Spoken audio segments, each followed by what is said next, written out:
This is Nala the cougar, our newest resident of BCR. She was rescued a little over 2 months ago from Rhode Island. We were first contacted in October 2009 by the lady who owned Nala. Her husband had passed away and she decided she didn't want a cougar in the backyard anymore. But she refused to sign the contract, saying she'd never own another exotic cat. This is something Big Cat Rescue requires when doing rescues like this, because we could just be taking these older and often sick cats off their hands just for them to go out and buy another cute cuddly cub or kitten.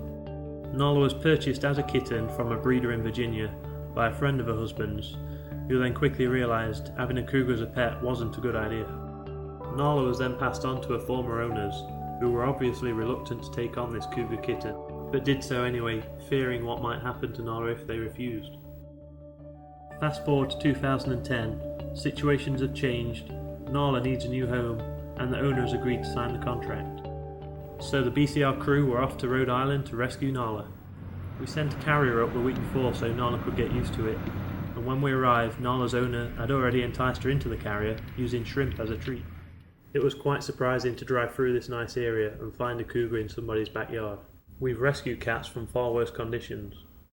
These people probably had the best intentions for this cat, but life gets in the way, things change, and people don't realise these cats can live well over 20 years in captivity. They require specialist vet care, cost a fortune to feed, and if you want to go on vacation, what do you do with your pet cougar, tiger, lion? And all this for a so-called pet that could attack and kill you if it felt like it. It's definitely a lose-lose situation, and these cats don't belong in cages, they're wild animals. We didn't hang around long. Obviously, the least amount of time Nala spent in the carrier the better, so we loaded her up and headed on back down to sunny Tampa. Nala travelled really well on the way back down to Florida, even better than most domestic pets that I know. We kept a close eye on her, we talked to her a lot, and she obviously enjoyed the change of scenery after spending 13 years in that same cage. We travelled all day and all night, arriving back at Big Cat Rescue the following morning, and after a check-up by a volunteer vet, we released her into a new enclosure.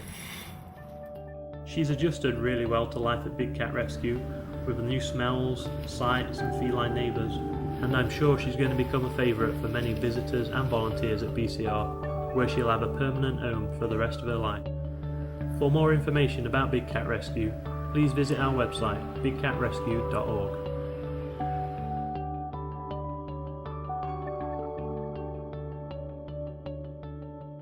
You can help us change the way people treat big cats by texting TIGER to 20222.